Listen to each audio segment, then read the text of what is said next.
फैसला या उसके ऊपर प्रोसीडिंग आगे बढ़ेगी। तो अब प्रैक्टिस एंड प्रोसीजर कानून डिसाइड हो गया है। सुप्रीम कोर्ट ऑफ पाकिस्तान ने पार्लियामेंट की बालादस्ती को तस्लीम करते हुए जी, पार्लियामेंट की बालादस्ती को तस्लीम किया है। जहां से आप हमारे साथ ही रहिएगा, ब्यूरो चीफ आमिर इलियास राणा ने हमें ज्वाइन किया, उनसे बात कर लेते हैं। आमिर साहब, एक बड़ी समाज जो कि बहुत दिनों से जारी थी, जिसके फैसले का इंतजार किया जा रहा था और सबकी नजरें इस पर थी, क्या कहेंगे इस फैसले के बाद जिसमें प्रैक्टिस एंड प्रोसीजर एक्ट के खिलाफ दरख्वास्तों पर फैसला जो है, उन्हें दरख्वास्तों को मुस्तरद कर दिया गया है, 10-5 की अक्सरियत से ये फैसला सुनाया गया है, क्या कहेंगे? देखें, बिल्कुल एक पार्लिमानी बालादस्ती इस अंदाज में मानी गई है कि 2/3 अक्सरियत से सुप्रीम कोर्ट के जजेस ने 10-5 से इस एक्ट को दुरुस्त करार दिया है, जिसके तहत सुप्रीम कोर्ट के अंदर नंबर 1 आइंदा जो 184(3) के बेंचेस बनेंगे वो 3 रुकनी कमेटी बनाएगी, जिसमें चीफ जस्टिस ऑफ पाकिस्तान और 2 सीनियर मोस्ट जजेस शामिल होंगे। यानी वो जो बार बार जजेस कह रहे थे जस्टिस बंदयाल साहब की मौजूदगी में कि एक शख्स बादशाह नहीं बन सकता सीट पे बैठ के, और पार्लियामेंट ने फिर जो कानून बनाया और उसको आज 10 जजेस ने कहा कि ये कानून दुरुस्त है। उस कानून में दूसरा हक दिया गया था कि 184(3) में जब आपके खिलाफ कोई फैसला आ जाए, यानी ये आम आदमी के फहम के लिए मैं बताऊं, 184(3) है कि बगैर किसी लोअर कोर्ट में जाए, हाई कोर्ट में जाए, डायरेक्ट सुप्रीम कोर्ट में आप आ जाएं और दरखास्त दें। और सुप्रीम कोर्ट में जस्टिस इफ्तिखार मोहम्मद चौधरी से लेके अब तक ये बड़ा लंबा चौड़ा आप ये कहें एक बिजनेस चल पड़ा था, जिसमें ये भी जिक्र चीफ जस्टिस ऑफ पाकिस्तान ने किया था कि ह्यूमन राइट्स सेल बना लिया गया, एक कारोबार बन गया, खत लिखे लोगों को बुला लिया कि जनाब आप दें। और जो सुप्रीम कोर्ट का आम मामूल के केसेस इस वक्त 56-57 हज़ार हो गए हैं, उनकी तरफ तवज्जो नहीं जाती थी, और बड़े बड़े केसेस, हाई प्रोफाइल केसेस, आपको पता है साकिब निसार साहब रोजाना हफ्ता और इतवार को लाहौर बैठ जाते थे, जाके वहां पे लोगों को और अफसरों को बुलाया जाता था, PTI उड़ा दिया, सब कुछ कर दिया, और फिर उसके ऊपर कहते थे कि जी नजरसानी होगी, यानी अगर आप बताएंगे कि जी हमने ये फैसला दिया है और इसके अंदर कोई गलती है तो वो बताएं, वही वकील होगा, वही बेंच होगा, तो वो जो फैसला कर चुके वो कहाँ बदलते हैं। तो अब वकील भी बदल सकेंगे आप, और आपको बेंच भी बड़ा मिलेगा और नए जजेस मिलेंगे। तफसीलात तो आएंगे ना तफसीली फैसले में। हाँ, एक बात जो 8 और 7 की अक्सरियत से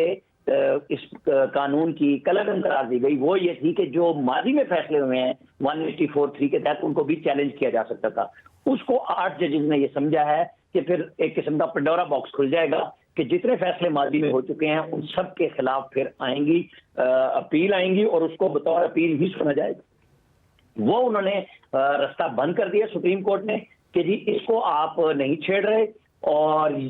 मेरा ख्याल ये है कि इसके ऊपर फेडरल गवर्नमेंट एक अपील जरूर करेगी, जिस एक पॉइंट को नजरसानी वो जो कहा गया है कि बैक डेट से जो फैसले हुए हैं, पहले हुए हैं, उनको भी चैलेंज किया जा सकेगा। इसके ऊपर जरूर जो लोग इस हक में थे वो दोबारा दरखास्त देंगे रिव्यू की, और क्योंकि फुल कोर्ट का फैसला शायद बिल्कुल हम रूटीन में कर जाते हैं, बात ना भी हो तो वो ये चूंकि 8-7 का फैसला आ गया तो ये भी हतमी आज की सूरत में इख्तियार कर गया, लेकिन जब 17 जजेस सुप्रीम कोर्ट के मुकम्मल होते हैं तो फिर ये 9 के साथ होता फैसला तो शायद इसके खिलाफ अपील ना आती, तो अब इस पे अपील आ सकती है। तो 2 चीजें बड़ी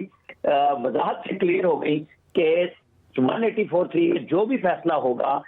वो 3 रुकनी कमेटी बनाएगी कि जी आपने बेंच बनाना है, चीफ जस्टिस ने, तो 3 रुकनी बेंच फैसला करेगा, जो 3 रुकनी जो जजेस हैं कमेटी फैसला करेगी, मास्टर ऑफ द रोस्टर जो बनेगा अब वो 3 रुकनी कमेटी बनेगी, वो बनाया करेगी फैसले, और अकेले चीफ जस्टिस की मर्जी में होगी कि वो जिस चीज पे चाहें। ये 184(3) को एक्चुअली सुओ मोटो भी कहा जाता है कि चीफ जस्टिस ऑफ पाकिस्तान ने सुओ मोटो ले लिया। कई दफा यहाँ पे ये भी हुआ कि अभी दरखास्त नहीं आती थी, अमला आके सुप्रीम कोर्ट में बैठ जाता था और रिपोर्टर्स को पता चल जाता था कि फलां पिटीशन आने वाली, और खबर आ जाती थी कि अभी पिटीशन आएगी, क्योंकि उसके अंदर फिर ये तासुर कोर्ट में भी दिया गया कि जजेस साहिबान की तरफ से ही होता था कि ये फलां केस ले आओ हमारे पास। जैसे असद उमर की एक गुफ्तगू आई थी जिसमें जस्टिस जो चीफ जस्टिस थे साबिक, लेकिन उस वक्त वो जज थे आसिफ सईद खोसा, उन्होंने कहा था पनामा का केस हमारे पास ले आए, इमरान खान साहब आप सड़कों पे क्यों घूम रहे हैं। ये इस किस्म की मिसालें सुप्रीम कोर्ट में आई थी, जिसकी बुनियाद पर कहा गया कि एक शख्स को ही आप सब कुछ इख्तियार ना दे दें, क्योंकि बहुत दफा कहा गया कि ऐसे इशूज हैं, ये आम वकीलों को, सुप्रीम कोर्ट बार को, सियासी जमातों को छोड़ दें। ब्रदर जजेस ने कहा कि आप फुल कोर्ट में फैसले करें या फुल कोर्ट मीटिंग बुला लें, लेकिन वो बंदयाल साहब ने बिल्कुल नहीं बनाई, क्योंकि उस वक्त हम ख्याल जजेस का ایک کام شروع ہو گیا تھا، جیسے 63A کو ری رائٹ کر دیا۔ آئین کے اندر 63A میں باقاعدہ ایک عدم اعتماد کی تحریک کا ذکر موجود ہے، لیکن انہوں نے جو فیصلہ دیا اس میں کہہ دیا کہ نہ ووٹ کاؤنٹ ہوگا اور نااہل بھی ہو جائیں گے جو سائن کریں گے اپنی پارٹی کے خلاف جا کے ارکان اسمبلی، چاہے وہ قومی اسمبلی کے ہوں، سینٹ کے ہوں یا وہ صوبائی اسمبلیوں کے ہوں، تو اگر وہ فیصلے اپنی پارٹی کے خلاف جا رہے ہوں گے تو وہ ری رائٹ کرنے والی بات تھی اور پوچھنے والا کوئی نہیں تھا۔ اب یہ ایک فیصلہ ہو گیا کہ پہلے تو بینچ بنے گا، پھر اس کے اوپر اپیل، چونکہ 184(3) میں آپ لے کے حتمی فیصلہ کر دیتے ہیں، جیسے آپ نے پاناما کا فیصلہ دیا لے کے سو موٹو میں، پھر آپ نے اس کے اوپر فیصلہ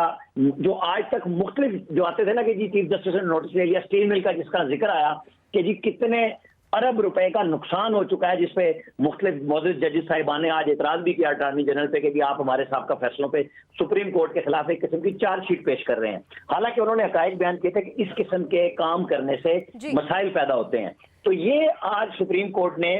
بیسیکلی 3 طرح کے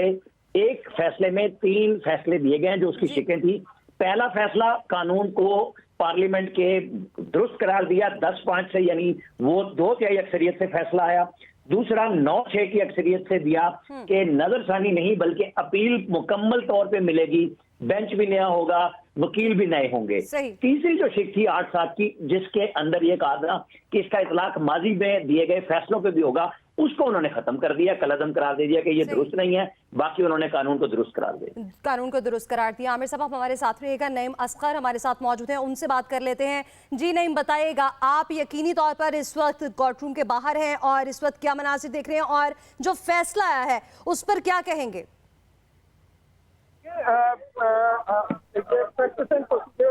کیس کے حوالے سے جو فیصلہ ہے، طویل سماعت آج بھی ہوئی اور جسٹس آف پاکستان جسٹس قاضی فائز میں فل کورٹ بینچ جو ہے اس کیس کی سماعت کر رہا تھا اور طویل سماعت کے بعد 2 دفعہ اس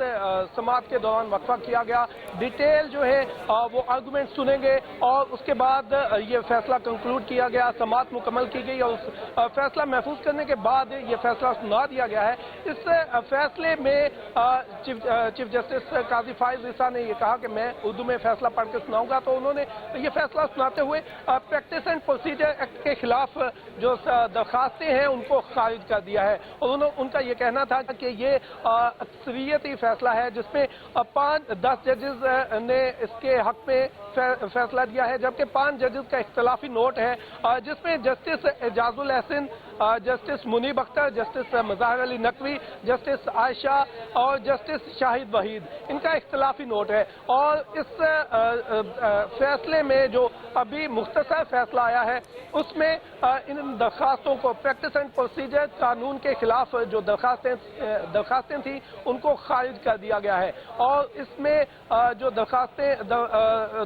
گزار تھے ان کے وکلاء کو ڈیٹیل میں سنا گیا۔ 5 طویل سماعتیں ہوئیں اور ان سماعتوں کے دوران جواب الجواب بھی لیے گئے، اٹارنی جنرل کی رائے لی گئی، انہوں نے طویل دلائل دیے اور اس کے بعد یہ فیصلہ محفوظ کیا گیا تھا۔ اب سے کچھ دیر پہلے یہ فیصلہ انہوں نے سنا دیا ہے۔ اس